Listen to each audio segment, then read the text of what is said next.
There's a couple of thanks I want to offer before we start the program this evening. There's a gentleman here by the name of Bastian Buma. And Bastian, could you stand up, please? That's Bastian. Bastian is the director of AIA San Diego. And through his organization, we've reached out to a lot of people who have been aware of this conference and aware of our activities. And we're extremely grateful for his contributions. Another person I want to acknowledge tonight is Julia Brown.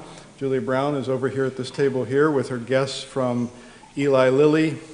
Eli Lilly was one of the pharmaceutical companies that produced the original polio vaccine. And they are here tonight, and we're very pleased to have them and for their sponsorship of this program.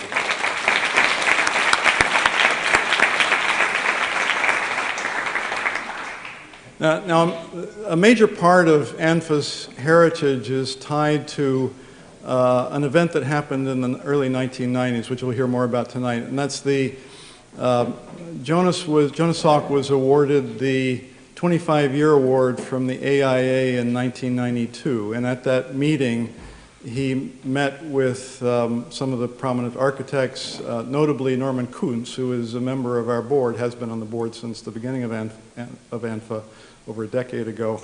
And Norman at the time was the chairman of the College of Fellows of the AIA. And there is a conversation that Jonas had with Norman Kuntz and also Sil Damianos, who is on our board, about Jonas expressing his appreciation of or the value of understanding the relationship between the brain and architectural spaces. And of course, it's a genius idea. The idea that the spaces we inhabit influence our behavior and our mental states had been around for a long time, but we were in a position at that point to, given the growth of the modern field of neuroscience, to actually make that bridge. And that inspired Sil and Norman to eventually approach John Eberhard. Where's John? John, right there. John's our hero. John is the founding president of ANFA, as I've said before. And so Sil and Norman approached him and encouraged the development of this through a series of events that I explained this morning, having to do with the Legacy Project at the 2003 AIA meeting in San Diego. And this institution, this academy, grew out of that to what it is today, which is truly remarkable, and I'm very pleased. And so we have a special evening tonight. We're celebrating tonight the centenary of Jonas Salk's birth. Jonas was born in October of 1914.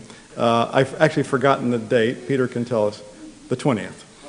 28th. So we're about a month away from that. And Jonas is important to all of us for many reasons that are fairly obvious, including this building. And what we've decided to do this evening is have some reflections from Peter and some other people on that link between Jonas and the architectural community, beginning with Kahn and ultimately leading up to what we have today. So I'm now going to turn things over to Peter Salk. This is Jonas's son, Peter Salk, who many of you may have met last time. Peter is part of the advisory council for ANFA, and he spoke at this very same event 2 years ago, and he's back, and we're very grateful, and he will run the rest of the program this evening. So Peter?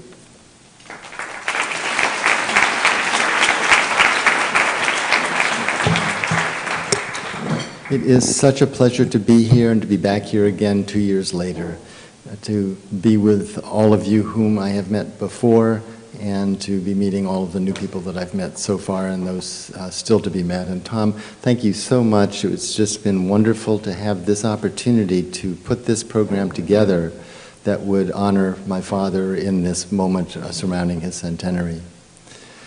When I think back to my father, the one thing that really stands out is that what he wanted to do was something significant in the world. And that didn't just mean on a medical scale.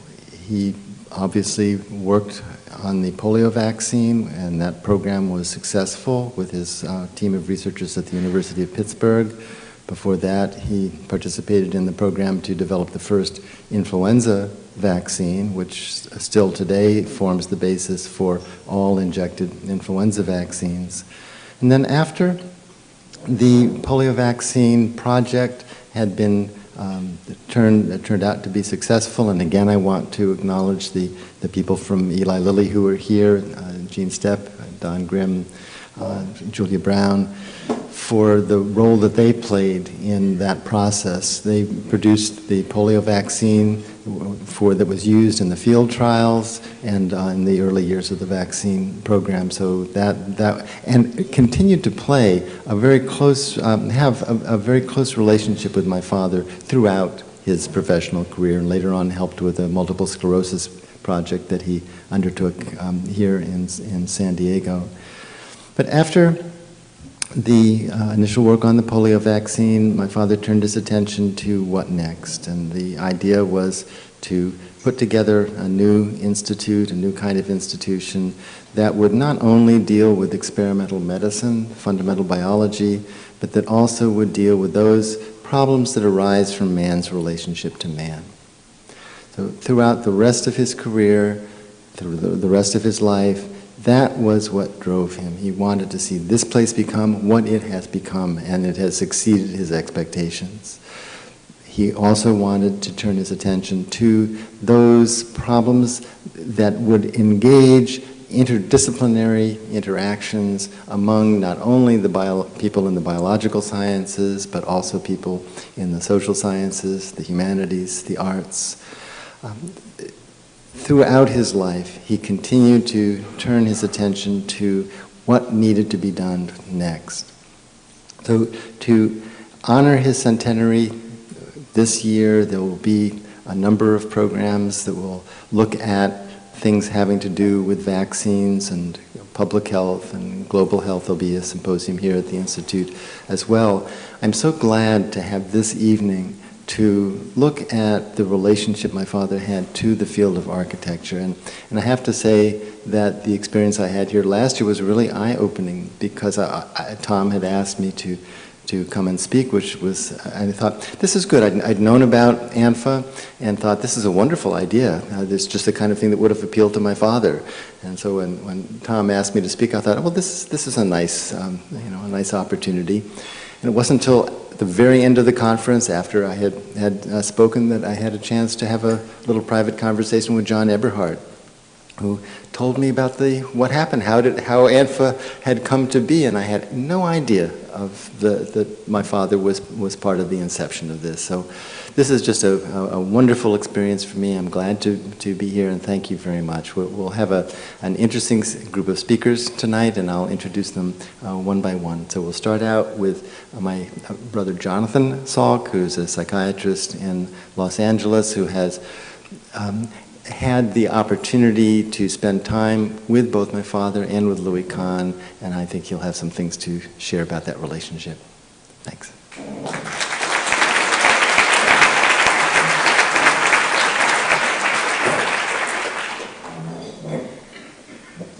Hi, thank you very much for being here. First, a disclaimer. I'll offer you my personal reflections on the relationship between Jonas and Lou Kahn. But I warn you that during the time of their collaboration, I was 11 or 12 years old. So some of what I say will be from the worm's eye view of a pre-adolescent with a busy father. But much of what I say is from thoughts and readings and insights I've had over the course of my life. It was a struggle to put this talk together. There are so many things to say about both men, their ideas, the way their minds work, their relationship. And as I sat the other night trying to wrestle it into an orderly progression of ideas, I realized that in some way it was completely understandable that I couldn't. That was how Lou Kahn and Jonas Salk talked, spoke and worked, and in some measure, how they lived their lives. There was a dreamlike and associative quality to both men's thought processes, and in trying to convey my impressions, well, some of it will take some of the same form. Each lived partly in a poetic, intangible world, and partly here on the ground, making tangible things. Each was in touch, as Kahn came to say in the early stages of the Institute, with both the measurable and the immeasurable, the scientific and the poetic. Each thought and created at the level of absolutes, of purity, as they each would often say, the cosmos. Yet individually and together they accomplished and made things of lasting value here in the physical realm.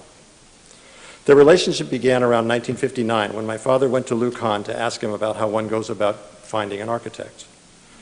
He wanted to build and create a new, different kind of institution, and we're familiar with that. When they met, they immediately knew that they understood one another. They both knew that science and art and intellect and spirit are all connected. My father wanted to build an institution that reflected, studied, and enacted that. Lou Kahn was thrilled to have a client who thought that way. In retrospect, I would say they both understood something elemental. Buildings reflect and create and influence the nature of the institution that they house. Kahn knew he could influence people's lives through the design of institutions. My father knew intuitively the same thing. He knew that the building was going to house the institute had to reflect his vision of the organization. My father immediately declared he had found his architect. Kahn, on the other hand, had found his favorite client. And he was a great client, challenging, thoughtful, creative, relentless, in pursuit of what was right. Kahn called him my most trusted critic, and he was. My father was part or aware of almost every major design decision that went into the planning and building of the Institute, and his critique had significant influence on some major elements in the design. The overall design, the master plan, contained three elements: laboratory buildings, residences, and a meeting center. The first to be built was the laboratories. In reading their words about what they were doing at this time, in reading the ideals of a place that were the measurable, the biological, and the immeasurable, the poetic, the philosophical, came together, I realized something I hadn't before. Lou Kahn and Jonas Salk were not just building a building, they were building an institution. Oh, sorry. I only met Lou Kahn a couple of times. The most extensive was a visit to our summer cottage on a lake in western Maryland. It must have been the spring of 1962. I was 11, soon to be 12. Lou and an assistant came to spend the weekend with us and go over the plans for the buildings, and I am left with a pastiche of images. Lou Kahn's face, scarred from a childhood incident, I remember being both attracted and repelled. The scars were frightening to me, and I didn't know what to make of them. But Lou Kahn himself, he sparkled. He was an elfin man who seemed so engaged in his work. He was warm, not to me, but to the process he and my father were engaged in. I don't think he took much notice of me at all, but his light and energy were captivating. I look back now at that remarkable opportunity I had to see both these men together and in action. At the time, to me, it was business as usual. More stuff about my father's institute that was taking up increasing amounts of his time and attention and was going to be a move from my native Pittsburgh to San Diego. Nevertheless, the one way to keep in contact with my dad was to remain interested in what he was doing and whatever project he had going. This one at least had scale models and drawings and was about things I could more or less understand, in contrast to discussions of viruses, antibody titers, and immunological response. And I think I just sensed the interest and intensity of these two men as I drifted in and out of their conversations, at times looking over their shoulders at whatever engaged them. I remember a model of a study tower on our breakfast table with spaces between the floors so that light could flow into the laboratories. I remember my father showing me plans of the monastery at Assisi, talking about colonnades where people could walk and contemplate and discuss higher things and subjects, how he wanted the Institute to have the same feel. I remember discussions of 9-foot-high interstitial spaces to supply gas, water, air conditioning, the pipe space to the floors below. I even recall trying to join in the conversation by joking about the possibility of 9-foot-tall plumbers and electricians. I also remember some larger decision being made about courtyards. In 1961-62, Kahn's design for the building was of 4 rectangular laboratories with 2 courtyards. This was the plan that was signed and contracted for. The architects who worked for Lou were in working drawings. Something about that plan nagged at my father. He was concerned that any institution with 2 courtyards would tend to develop 2 separate cultures and split the integrity of the institution itself. He knew this would never do. When he explained this to Lou Kahn, Kahn immediately understood. In retrospect, and I verified this with one of his, with Kahn's associate, that decision, which had begun earlier, was finalized that weekend. According to Jack McAllister, who worked with Lou at the time, Kahn took the train back to Philadelphia and announced they were scrapping the current design. They looked at him and said, "Lou, you're crazy, we can't do that." And Jack said, "And besides, it was really cool." And Kahn replied, "It's a chance to build a better building." And it was. I still marvel at what my father did, at what both men did. It is, in my mind, my father's greatest single act of courage and creativity, to know that the plan wasn't right, and then to critique an established architect, go against all kinds of schedules and timelines, and prevail.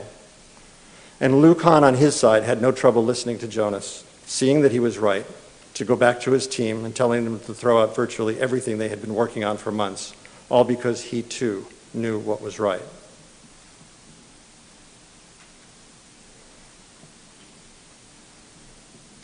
Knowing what was right, each knew there was such a thing as right. To give you a sense of this, I have pulled some quotations from two events that were recorded and transcribed. One was a luncheon in the early 1960s at which they both spoke. The other was a conversation between the two of them which took place here in 1972, not long before Kahn died. They both had a way of expressing themselves that was simultaneously eloquent and incomprehensible. So if you feel confused or even like laughing, it's okay. I do. But I've come to realize that there was often much content there. So listen as well. Lou Kahn about Jonas Salk. And I know the close and undisturbed associations that we had on this building, in which you questioned me because you understood the importance of the principle, whatever principle, yours or mine, and it couldn't fly away, and it couldn't be destroyed by reason or any such thing. I'll just repeat. It couldn't be destroyed by reason or any such thing. Kahn on Salk again. He sees the arts as being grown from an inspiration within us, the inspiration to live, the inspiration to express, the inspiration to question, the inspiration to learn. They are inspirations within us from which I would say the institution of man are derived. Again, I'll repeat. Inspirations within us from which the institutions of man are derived. Lou Kahn again. Because the wonder in man stems from the way he was made. Because everything in nature records in what it makes, how it was made, and we are the recipient of the custody of the laws of nature, that we within us are the custodians of the laws of the universe. Repeat, custodians of the laws of the universe. Jonas. Well, it doesn't take too much thinking to recognize that there is more to man than the mechanics, the machinery of his body. It is clear that man has what we call a spirit and a soul, and that man's humanistic and artistic expression are as much a part of the expression and the function of the structure of which he is made. That it is quite possible for a bridge to begin to be built between the sciences and the arts, the humanities, using biology as the connecting piece. A bridge between the sciences and the arts using biology as the connecting piece. Neuroscience, architecture, I feel like I'm standing on that bridge as we speak. Jonas.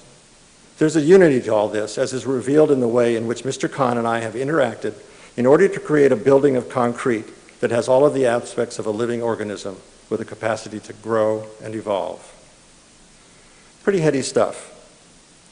Now here's an exchange between the two of them in 1972, highlighting both their play and the incomprehensibility of it. Jonas. Inasmuch as we speak of this as diversity, then I am interested in seeing how I can discover the convergence in that which has diverged, and in that way arrive at the source, meaning the nature of the beginning and the relationship of it all, in a sense, to the cosmos. Lou. Oh yes, to the cosmos, to all the laws. Jonas. To the plan of the cosmos and to the laws of nature. Lou. Which is one law, really, you know, and this is, I say it is order. Jonas. That is right. When you come down to it, that is the word I use constantly, and that is order, meaning plan, meaning relationship. Lou, meaning inherent. It's almost like if you exclude the word plan for a minute and, Jonas, design. Lou, no, and relegate that to rule rather than order. Jonas, you mean to use the word plan for the word rule rather than order? That is right. Is that agreeable? I'm sorry, that is agreeable? Lou. That is agreeable, Jonas. Oh, entirely. They are two different things. Two dreamers. To read their words makes us laugh. We smile at the embarrassingly poetic and absolute terms that they use. We laugh, and yet you know what? This is what made this building, this institution, such a remarkable place. They dreamed and they thought of things. I am still sometimes a skeptic. As a young man, I would roll my eyes at their silliness. But the older I get, the more I get that there is something that both Salk and Kahn felt, something that both Jonas and Lou got, something in which these buildings are infused. Something that comes from the physical material and forms and darkness and light and shadow and interacts with the sentient neurobiological systems of the collections of molecules and cells and minds and spirits that walk and work and live in this scientifically sacred environment. I'd like to close with a few words about the stone with my father's quotation that is at the entrance to the plaza. It's a story that actually had not really been publicly told before, and somehow this seemed like an appropriate place to tell it. After Jonas died, there was talk of what to do to memorialize him at the Institute. What to do, a statue? As grand as he was, it wasn't about him. It was about nature, about order, about ideas, about relationship, and about spirit. It was about the building. A sculpture just seemed too intrusive. The building is so much of a piece all to itself. As this conversation was going on, I got a call from David Reinhardt. David was an architect who worked on the original building back in the early 60s and also collaborated on the design of this building that we're in now. He was a friend of my father's, and we had several nice conversations about my father after he died. As we talked, David pulled out a large piece of blank paper and quickly sketched the rectangular site on which the laboratory buildings sit. He drew diagonals from the corners and pointed to where they intersected. It was precisely in the middle of the entrance to the plaza. He pointed to that and suggested we do something there. We came upon the idea, it's likely that David really led me to the idea, of a simple stone or tablet with a quotation from Dad. David talked about how it could be made with the materials of the building, a piece of travertine with an inlay of brushed stainless steel. We both were excited. This way, he would be part of the building, and in a very palpable sense, to me, the entire building itself became his memorial, a living, breathing, functioning organism that he would be part of, in the most modest of ways. It would even be on the ground where you could take it or leave it, notice it or not. I was sent to find a quotation which fortunately came to light when I read a speech he gave in the 70s accepting the Nehru Award in India. Then things were put in the hands of committees and administrators for several months. As happens sometimes, things changed. I discovered soon before it was to be produced that the plan had been altered slightly. The placement of the stone had been changed. It was moved to the forwardmost position in that little passageway entrance to the courtyard. So it was in the first or second row of pieces of travertine there. It was a matter of a few feet, 10 or 15, but it seemed wrong. One of the lovely things about the original placement is that the vista on the plaza remained unchanged. You could come up the stairs, take a few steps, and be swept away by the building and the air and the sea and the sky, all without having to know or see or think about Jonas Salk. If you paused a few moments, you might notice a stone with a quotation of his, but you didn't have to. And the vista and the building and the sea and the sky remained about themselves, about nature and architecture and biology and the stuff that poems are made of. So as the plan went through committees, the placement was moved toward the plaza, where the stone and quote would always be part of the view. I was quietly aghast and conflicted. Were they right? Should he be grandly displayed to the world? This is Jonas Salk's place? In my critical filial way, I had often sold my dad short, and maybe this was another time. I drove down from Los Angeles and met David at the Institute with the head of building and design and maintenance. I remember in the days leading up to the meeting fretting as I was going against the committees of the Board of Trustees, of the Institute and changing plans at the 11th hour. At the same time, I admit I thought, well, if Dad could change the building plans with Lou Kahn, I can speak up about this. I recall pacing back and forth between the two possible locations. It became even more clear to me that the physical act of walking on the plaza showed that it was the right place. It was important not to impose Dad, Jonas, on that experience. David considered, paced, and thought, and listened. He finally said, standing on the original point, "This is Jonas's spot." It was, and it worked. The main point of this story is that it is all about an idea, a vision, a sense of what is right, remaining true to that and making sure that the details are carried out in a way to make that vision come out right. In this case, two people a generation removed from Salk and Kahn, a son of Jonas and a disciple of Lou's, came together briefly in a kind of an echo to collaborate, relate, and make a small contribution of a vision with attention to detail. This is what both men did with this building. That is what they did with their lives. Each man a dreamer with the courage to make dreams real. Thank you.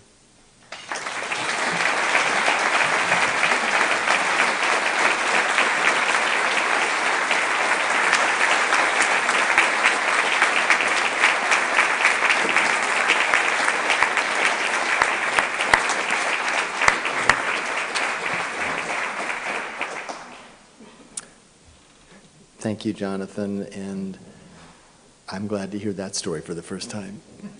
No. John Eberhard, please come up and share with everyone the same kind of story that you had shared with me. John needs no introduction as the founding president of ANFA.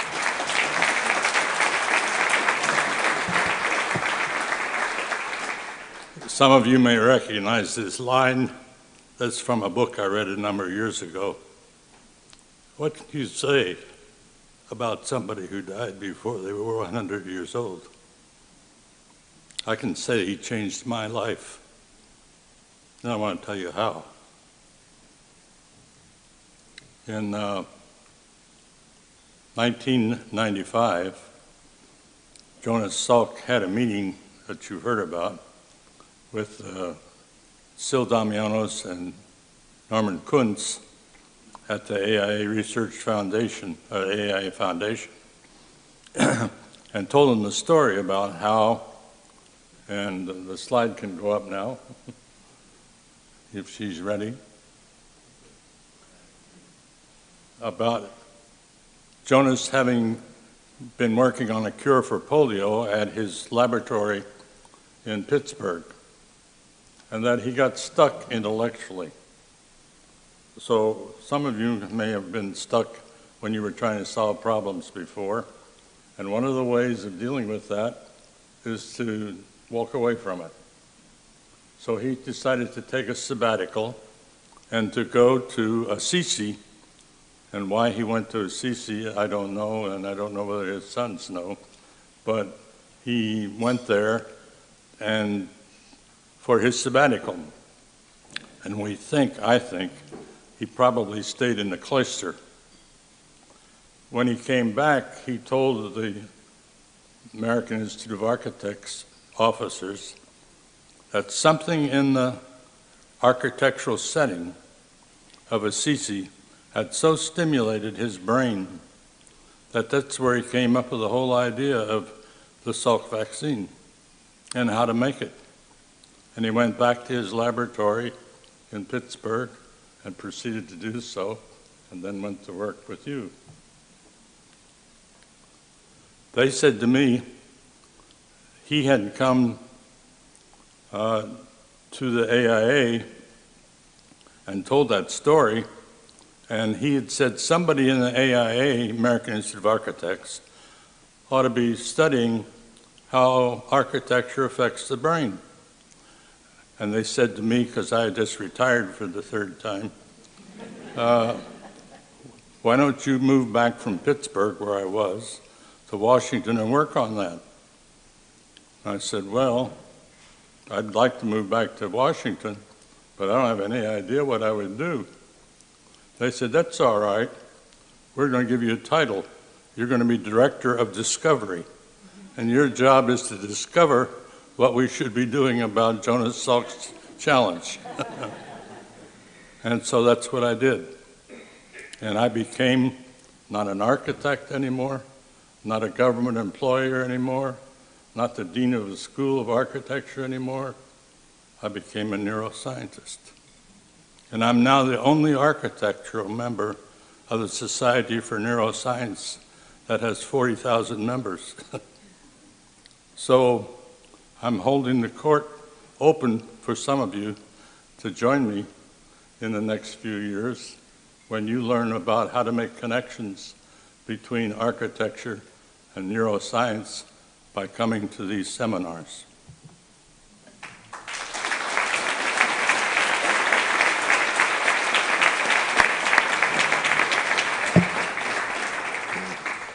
Thank you so much, John. You know, with my father, there are many mysteries, and some of them we'll never fully understand. He worked intensely, and everything he did with care and also with great speed. I'm still trying to turn up some of the evidence around when he had gone to Assisi and how long it was and so on, and at what phase of the vaccine project that visit took place. And clearly from what Johnathan had said, that there's no question. I've seen some of the transcripts where he's talked about a visit to Assisi in which had just made the total difference in how he conceived of and thought of this place. So thank you so much for sharing that story. Now we'll have two contributed papers which just couldn't be more perfect for this evening.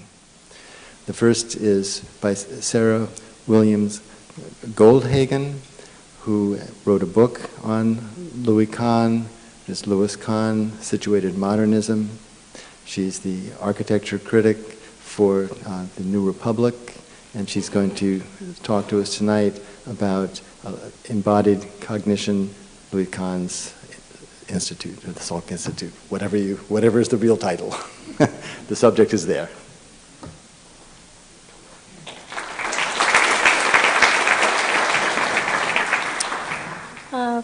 Thank you. It is very, very cool to be here. And I think it's worth spending a couple of minutes to explain why, for me in particular, it's so cool, not because I think you're deeply fascinated with me, but because it's a little story about intellectual history that I think places ANFA's project in a larger context, which might be interesting to you. In 1984, I applied to graduate programs in art and architectural history and got into Columbia University. And on my application, I said I wanted to work on Lou Kahn's architecture. Now, nobody in the humanities takes these things seriously at all. Nobody expected me to work on Kahn. I went to graduate school. I took lots of courses. I studied lots of different things. It was all very interesting. I went through a number of different dissertation topics, and then when it finally came time to decide, I thought, you know what? It's going to be Kahn. And so why?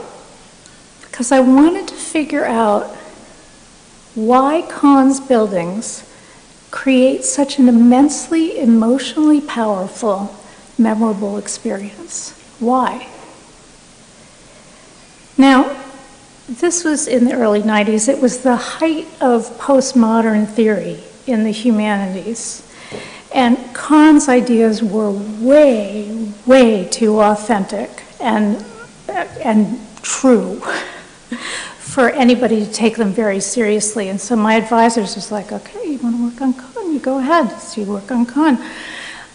But nobody really was very interested in this stuff at all. When you talked about experience in architecture, people immediately thought Heidegger, Nazi. And for Johanni will understand what I mean by that. It's not that important. It's just to say that these ideas, what an experience of a building was like, was just something that wasn't really asked. So I wrote the dissertation, I turned it into a book, as Peter mentioned, and by that time 10 years had passed, and I remember when the book came out, I thought, okay, it's a pretty good book. But I still really haven't answered my questions. And I also thought, I'm going into the academy, I taught at architecture schools, I'm not going to keep writing on Kahn because I don't want to be a brand. And so I went off and I did all the other cool, fun things I've done in my life and wrote architecture criticism and taught in architecture schools and so on and so forth.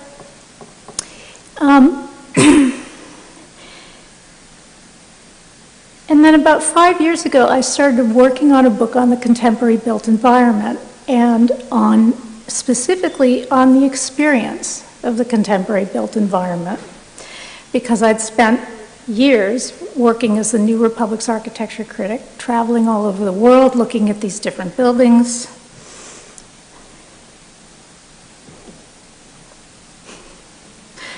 You saw this earlier. This is Rem Koolhaas's CCTV.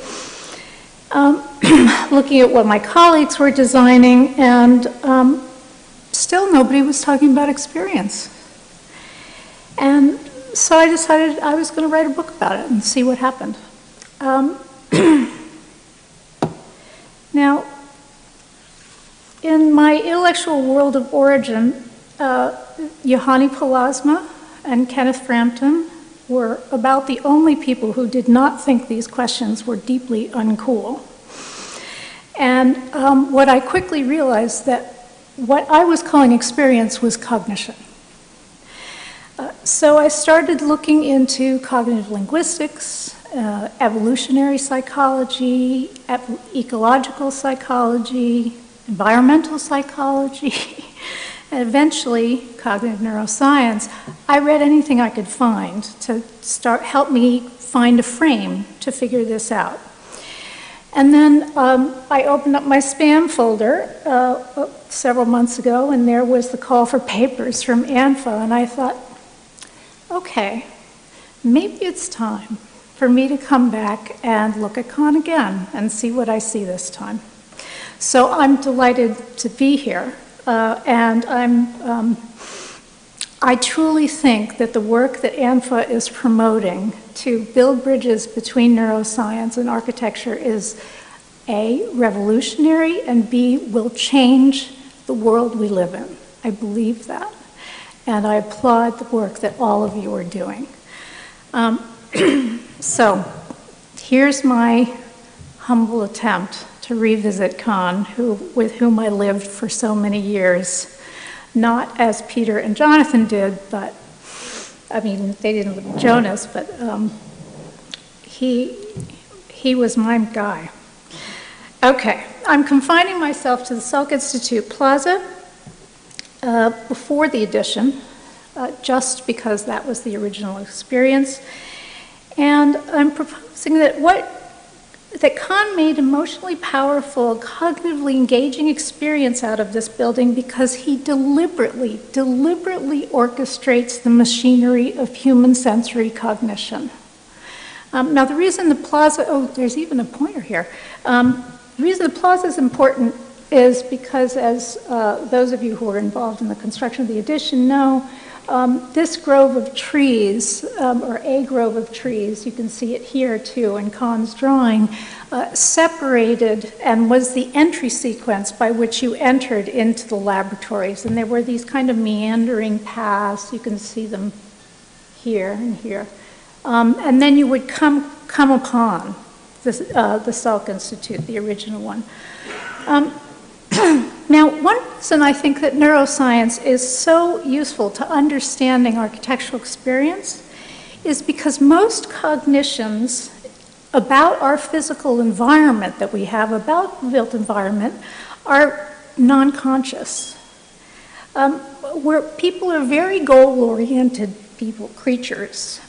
We get to where we're going, we think about it, we identify what the next place is, then we go there, and so on and so forth. And buildings we view mostly distractedly. They're stage sets, or they seem to be, in our conscious mind, sort of frames for what we decide we're going to do with our lives. So in psychological terms, what I'm trying to say is that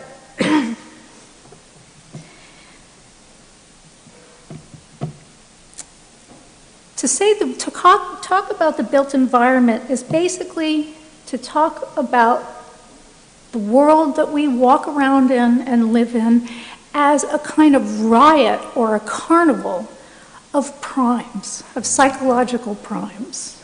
You don't really know you're registering them. You don't know what kind of impact they're having. You're not even looking. But there they are. And one thing we know about priming is that it's processed by what people call system 1 processing, non-conscious processing, which is very rapid, very associative, and not logical, sequential, step-by-step analytical. So, okay, how everybody's, I can see it, the lost faces, like, what is she doing with this? Okay, well, you know, just hear me out, and then you can tell me. So what did Kahn do? When he started thinking, and I will not say every time Kahn and Salk, I fully recognize that this was a total collaboration. Really. Kahn made one entry sequence, but 2 entry sequences. You could either come in from the north or the south, which is what you see here, and what you see him imagining looking like in a sketch over here, in which case you would come upon the laboratories first, or you could come from the east. Now, if you came from this sequence, what you see is basically like a castle wall. I mean, walking upon this repetitive chunk, ka-chunk, ka-chunk, ka-chunk, really, really heavy wall is a little like walking up on Stonehenge. You don't quite know what you're looking at, but you know that humans have been there and they have ordered this place and that it's there to stay. So Kahn basically uses our visual scanning mechanism whereby we understand gist very, very quickly. What we see in this gist is wall, impenetrable. I want to get inside there and see what's going on, right? And the mark of the human hand.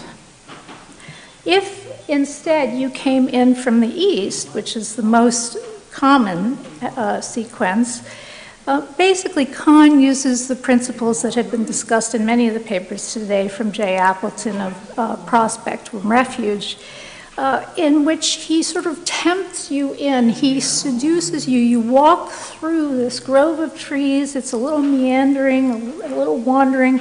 You know there's something back there because you see the straight lines behind, but you don't know what it is, and then you walk in to this place that is utterly in its own world. Prospect and refuge, intrigue. These are terms from evolutionary psychology. I mean, he's taking up on the way that people explore environments and trying to figure out how to manifest this architecturally. Now, you're also intrigued because you can kind of see the ocean, but you hear something too. And what you hear is water, but it's the water of this fountain because he is deeply aware that cognition, non-conscious cognition, is multisensory and intersensory and multimodal. And so he draws you, humans are wired, if rapid visual scanning, you're wired for one thing overall, and that's change. Buildings are usually inert, right? But what does he do? He draws you in because you hear that water going.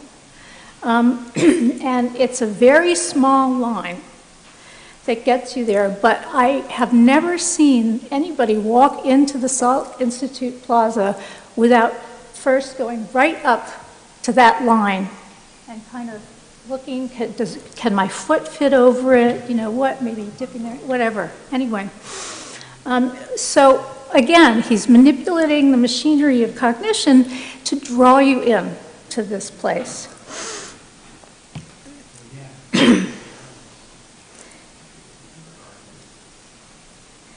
Now, I'll just tell you a quick.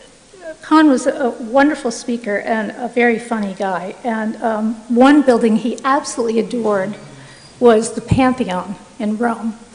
And for those of you, which is probably most of you, who've been to the Pantheon in Rome, you know, you're in this kind of tiny little tight square in Rome, and you walk in and and you're in this completely other place. It's a world within a world, Kahn used to say. And that's what he was trying to create here, a world within a world. So that's why he elongates these entry sequences and so on, and then you come in, and you're there.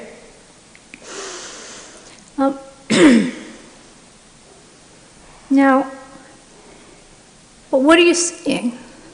You're seeing, and I've walked around this a few times just to say, and I really, okay, you see a lot of walls. You don't see much else when you're coming in from the first time. What's behind there?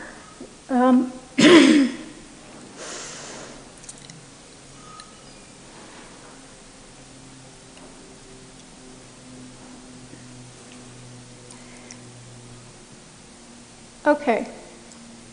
So what he's doing, I mean, the obvious parts are he's created a frame. He's put the vanishing point of the horizon line right in the center of the visual frame. He's used these sort of jaggedy lines to keep your eye moving down into the horizon, so everything is moving into this center point. Basically, what I'm trying to convey to you is that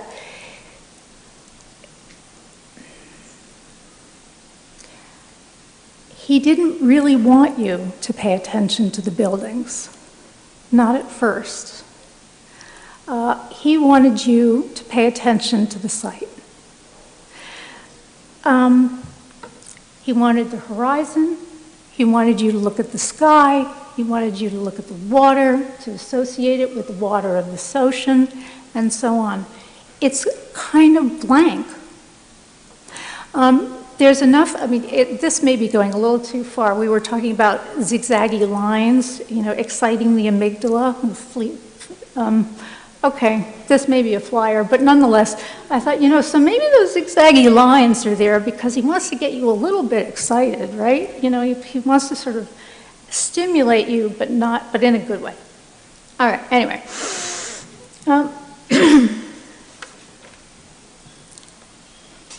He's using symmetry, which is, neuroscientists know people love symmetry. They feel very comfortable. It makes them feel safe. So again, a world within a world, a refuge, a place to explore.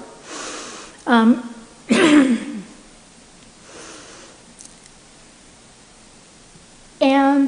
oops, sorry, this slide is really... Well, you were just out there, so you know. Okay, travertine and concrete, you know, they poured something like 35 different samples of the concrete to get the color of the concrete right. They wanted it warmer, warmer, warmer, closer to the travertine. So again, it's the same thing. He wants you to read the whole thing as a unit, sort of, you know, to get it out of the way, in a sense. Okay? But everything is drawing, and the line is moving out this way too. The water is moving, you're walking along the line. Again, this kind of intersensory relationship that you develop with the building where he is managing your spatial sequence very, very deliberately as you go through it. Paul Klee once said, making a drawing is like taking a line for a walk. And I think of that every time I see this thing. It's like just, I think of walking and drawing in lines all at the same time.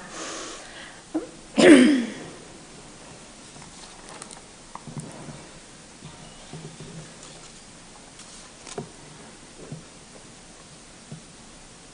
a minute. well, this is my water. I've missed a few slides.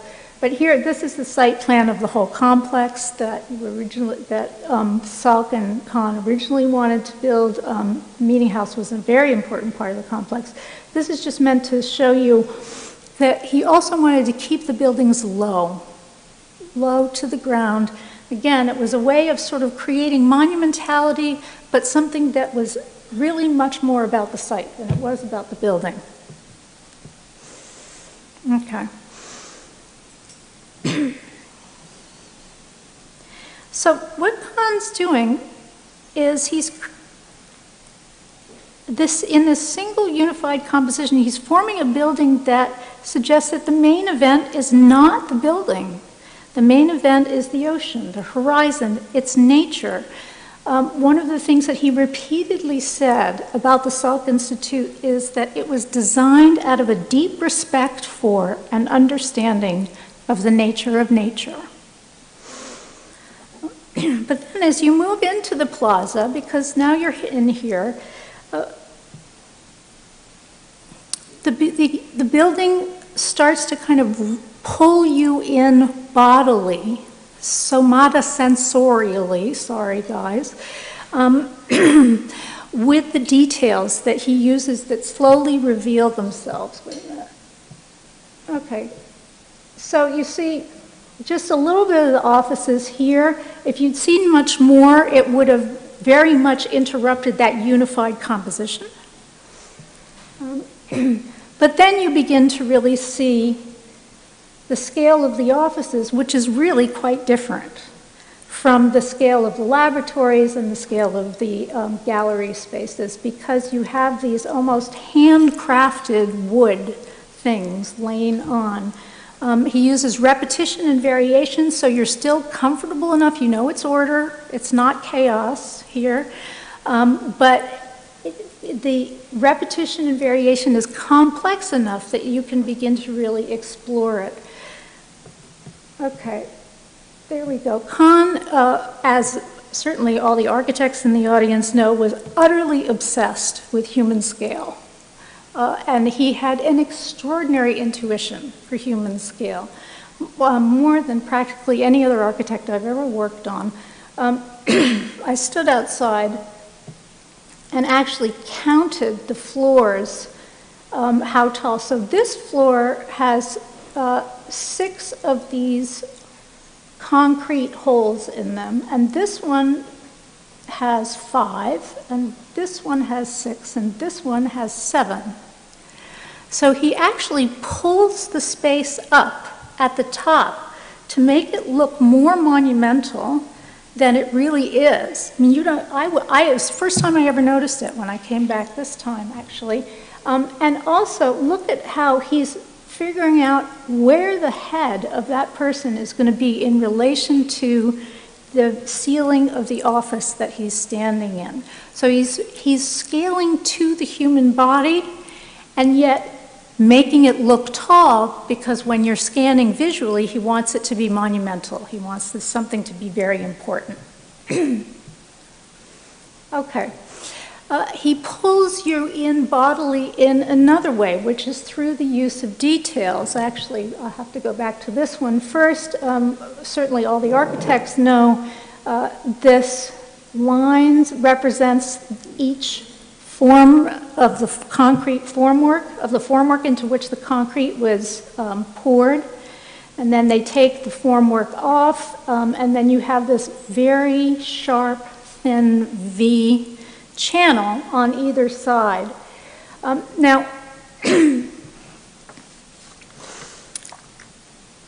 I don't really know. This is another one of my flyers, but at least I have a little bit of precedent in Richard Neutra, who once said, when you look at a handcrafted object, you imaginatively simulate how that object was put together. And you can almost feel it being made. You know, well, this is the whole mirror neurons argument, basically, where your sensory system and your motor system are so deeply intermeshed that you're constantly simulating when you pay attention to things. So here, Kahn details this so carefully, and the details are so subtle, the differences are so subtle, like the changes in scale from this floor to this floor, that you do, in a way, sort of construct the building as you try to understand it as you're moving through the plaza. And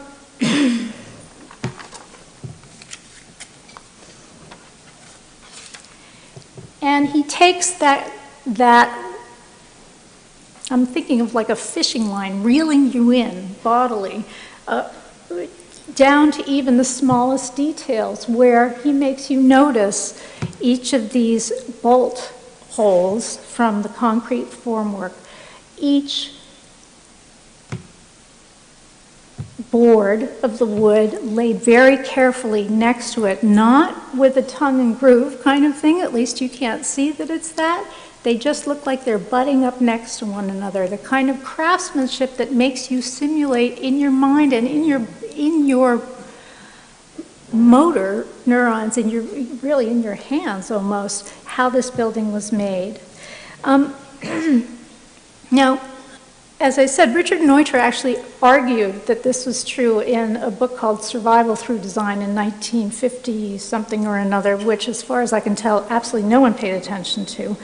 But Kahn deeply believed this, and I just want to read a quote to him. When he was talking about his processes of construction, he said, "A building is a struggle, it's not a miracle. And the architecture should reveal the struggle that we went through in order to make the building. The architect should show how a building was done, how it works. And the final object must reveal the human actions that were involved in the making." All right, so the last thing is, in terms of reeling you in, is the relationship of the laboratories to the office spaces, which Kahn called dichotomous space. And this is one of the very kind of Kahn poetic lines that I loved. People like dichotomous space, he said. They like dichotomous spaces because they inspire. Okay, but Kahn always described the Salk Institute as being two different types of buildings. You had the laboratories, which he described as the microbe and test tube kind of place. And then you had the offices, which were the sweater and carpet and book kind of place. And they were different places, and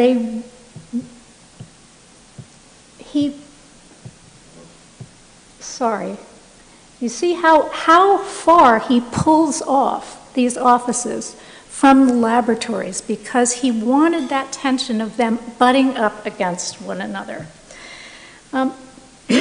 Okay, so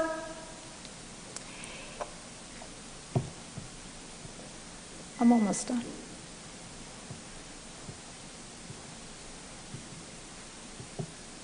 And he keeps you engaged throughout. One of the things that never ceases to astonish me when I come here again and again is how different this building looks when you're facing west and when you're facing east. You practically don't know you're in the same place. So he's folding in surprise after surprise. He's pulling you along and then giving you lots of things to explore and think about along the way. I really do think that all of these moves were in the interest of promoting Salk's mission of making a place of refuge and respite that would nurture breakthrough knowledge about the biological sciences. And this is a quote from Kahn that I'm ending with, but it could have been written by E.O. Wilson. This was in a lecture about the Salk Institute right after it was finished. He said, "Built into us is a reverence for the elements, for water, for light, for air, a deep reverence for the animal world and the natural world." And I think that's what he's built here. Thank you.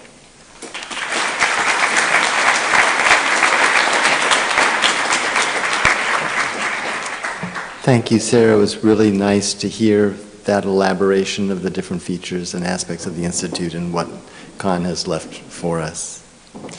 So we'll have one more talk, which is by Julio Bermudez, who spoke 2 years ago to us.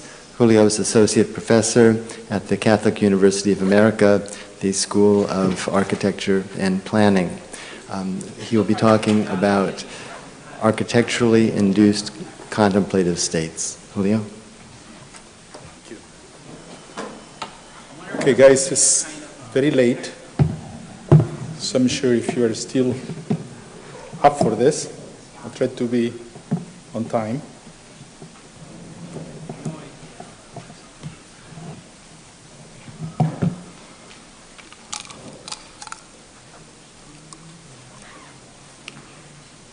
Can you turn it off a second so I could?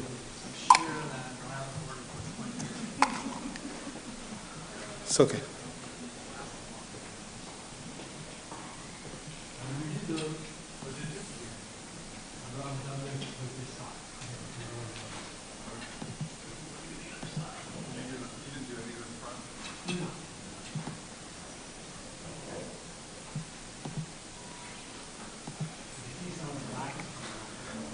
Well, it's an honor to be here, and I want to start by thanking for people to invite me, but I wanted to say just one thing. Just before I was born, I'm from Argentina, as you can hear.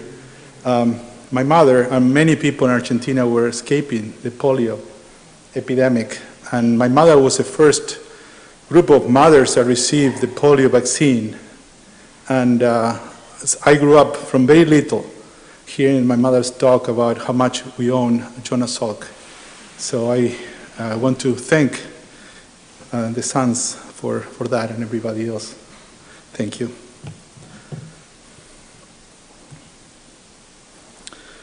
Long ago, we discovered that if we articulate it, worship buildings could evoke the sublime by inducing meditative states.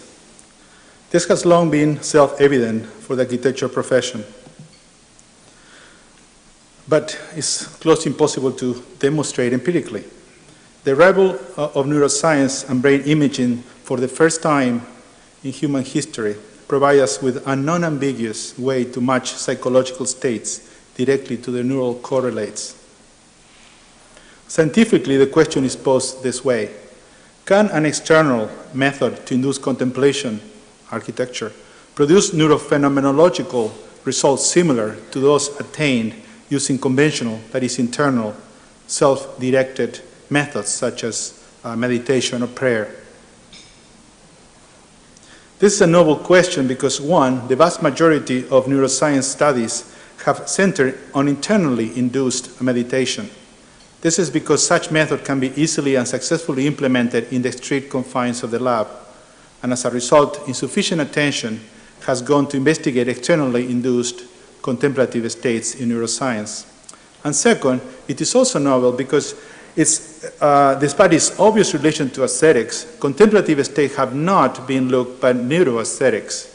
Instead, neuroaesthetics has been concerned with aesthetic judgment, which is by far not contemplative. In short, this work that I'm sharing with you is both, hopefully will contribute to both areas. With this in mind, we conducted an fMRI study that looked at the functional neuroanatomical difference between engaging contemplative buildings versus ordinary or non-contemplative buildings. Our experiment, Block B, consisted in showing subjects visual images of 5 buildings set to induce contemplative states. We used 2 controls. Our first control, Block A, came from showing the same subjects images of 5 ordinary buildings not designed to elicit contemplative responses. The other control came from the neuroscience literature covering subjects either undergoing meditation or seeing aesthetic objects. We recruited 12 subjects for the experiment. Choosing architects as subjects follow a rationale similar to selecting expert meditators to demonstrate the power of meditation in the laboratory. In our case, architects are most likely to have the strongest and therefore measurable responses to buildings than the average citizen. And remember, it's a pilot study with limited budget, so that's why it's limited to this type of subjects. Protocol-wise, participants were instructed to imagine being transported to the building shown in the images and just be present on that place and situation and let the experience be whatever it may be. There were 2 questionnaires. One was given after each block and consisted of 3 self-assessment questions addressing level of anxiety, presentness, and internal dialogues or mind wandering. The second questionnaire was done after finishing the fMRI study, was 20 minutes long, and included questions, 15 minutes long, included questions about a variety of issues that you could see here in the slide. Let us now move to the results. First, in terms of self-assessment, contemplative buildings were found to significantly reduce anxiety and mind wandering, a result consistent with moving from an ordinary mental state to one of meditation. A visual summary of the responses to 4 questions of the exit questionnaire show unmistakable distinction between control and experiment, demonstrating that during contemplative building, subjects arrived to a state of mind that was aesthetic and contemplative. Response to another 4 exit questions were used to map the type of attention deployed during each block. As we can see, there is again very obvious differences. Whereas the control block elicited a distracted and inwardly directed attention that is consistent with high level of anxiety and mind wandering, the experiment overwhelmingly provoked absorbed and outwardly focused conscious states, consistent with high concentration and aesthetic appreciation. Let us now move to the fMRI studies for the results. Let me say that except for this and the very last slide I'm going to show, all are new results I'm going to show today. I showed some of this on 2012, other type of results. In this first exhibit, we present the activation of the whole brain in comparison to the baseline. Control and experiment blocks show similar and even overlapping activated areas corresponding to premotor functions and visual processing. While there are some differences, what matters here are the commonalities, as I emphasize what is unique to the architecture experience in general, vision and embodiment. That is an embodied, perceptual, and motor state of awareness and being. These results are also consistent with neuroaesthetics of painting and sculpture. A contrast analysis of whole brain activation between control and experiment presents activation of the middle frontal gyrus and the right cerebellum during the control, a reasonable outcome to respond to buildings that are ordinary or common, like office, a school, or a shopping mall, that demand a social-cultural code of behavior vis-a-vis spatial, material, or formal cues. Subject needed to activate executive function to make go and no-go decisions based on what, when, and where of the scene. In contrast, the experiments show a different activation of the left and right parietal lobes. This suggests a synthetic integration of multiple senses that may be associated with the aesthetic experience, and given the lesser frontal cortex activation in comparison to the control, may account for less mind wandering and outwardly directed attention reported in the exit questionnaire. We'll now briefly follow this finding by looking at the prefrontal cortex and the inferior parietal lobe in more detail. A closer look to of the prefrontal cortex confirmed its relative lack of activation during the experiment versus the control.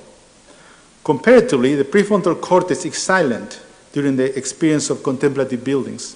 This is consistent with meditative states, when self-narrative activities, that is the mind wandering, analysis, evaluation, judgment, dependent on the frontal lobe, are basically shut down. What the West considered great mind is shut down. But we are seeing much less activation than we would expect, even under internally induced contemplation. We must remember that traditional meditation depends on engaging still the prefrontal cortex to regulate the deployment and the maintenance of attention. Anybody that have tried meditation knows that you have to keep coming back. In our case, the power of the stimulus, our architecture, attains the same effect, that is, at keeping attention and interest without demanding the subject any effort. Regarding the inferior parietal lobe, we verify its differential and balanced activation during the experiment. As said, given this region's central role in integrating somatosensory neurological activity, as well as certain aspects of attention and holding a sense of body and environment, these results suggest a more comprehensive, synthetic, and attentive engagement of the experience than the control. This interpretation is consistent with the sense of atmosphere, wholeness, and totality the subject reported in the exit interview. Let us now consider anxiety and mind-wandering vis-a-vis architecture. We expected that anxiety would narrow down awareness and raise negative feelings. It would turn attention inwardly to the psychology of the self and away from the images and the architecture, thus fostering internal dialogue and distraction. In other words, anxiety would remove the person from the experience. This is exactly what happened in the control. Anxiety seems to block the proper activation of the Borman area 6, the premotor function associated with agency, diminishing a person's ability to properly plan and execute complex coordinated movement. Similarly, the stressful state weakened the place recognition area, interferes with the synchronization and integration of multiple sensory perception, and subverts the association of emotional saliency, particularly the insula here. Since the brain areas being affected are important for the architectural experience, anxiety weakens the architectural experience in general and undermines the possibility of attaining contemplative states in ordinary buildings. Something odd happened when we consider the role of anxiety in contemplative buildings.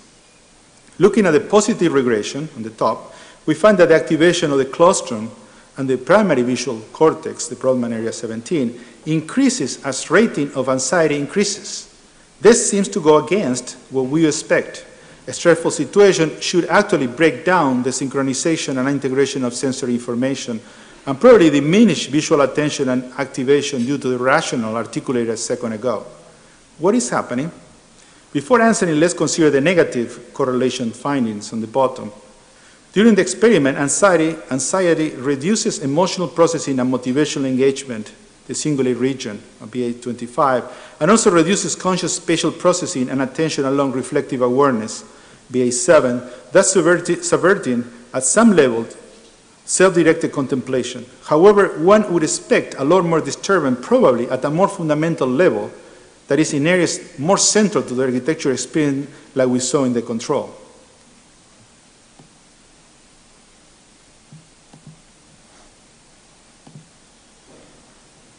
To respond to this apparent failure of anxiety to undermine the architectural experience, we could say that the power of this building is such that their experience not only survives anxiety, but in fact calls for a high level of synchronization and integration of sensory information. In other words, the architecture induces a contemplative state that soothes the subject's stress by directing their attention more intently to the beautiful spaces in front of them. Nothing new, really. After all, isn't this why we often go to a church or a museum or a garden to calm ourselves, or to the courtyard? Our research provides neuroscience evidence of the power that design environments may have on people. Turning now to internal dialogue, we expected that, like anxiety, mind-wandering would interfere with both the experience of architecture and the onset of contemplative states. This latter is something well known in neuroscience and meditative traditions.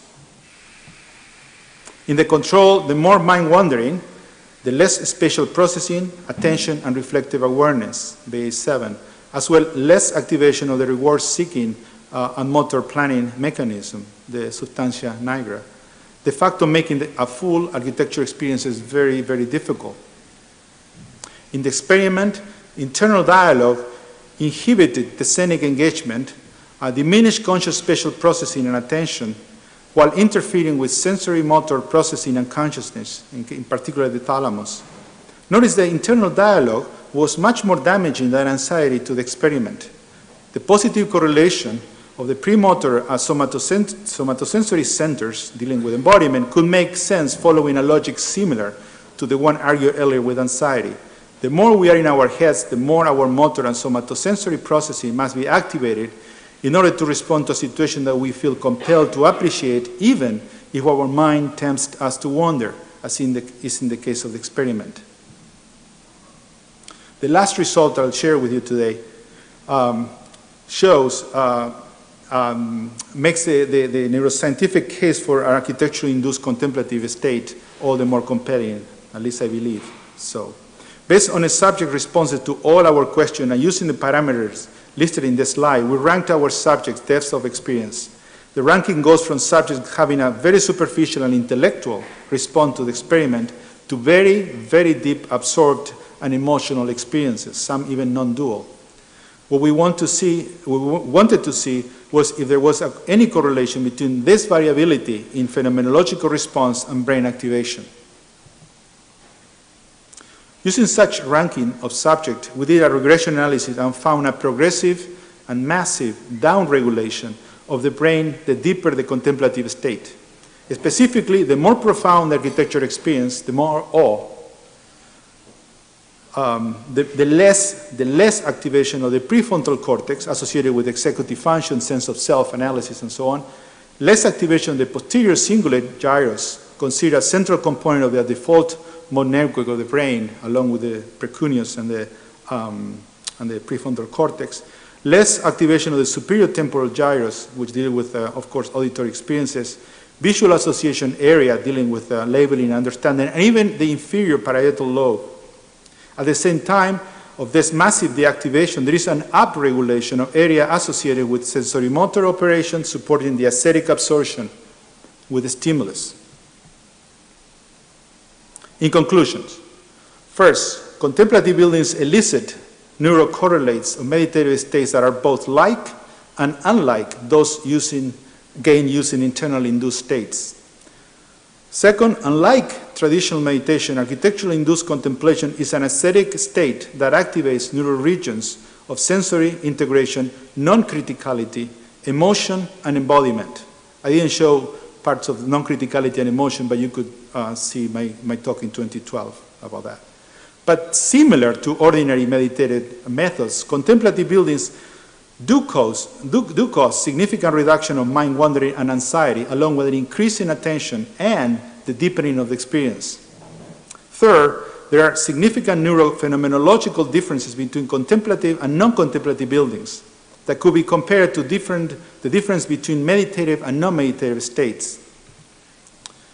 And fourth and last, since the architectural stimuli was a central cause for these responses, it is clear that the quality of architectural design does matter, and matter a lot. Thank you.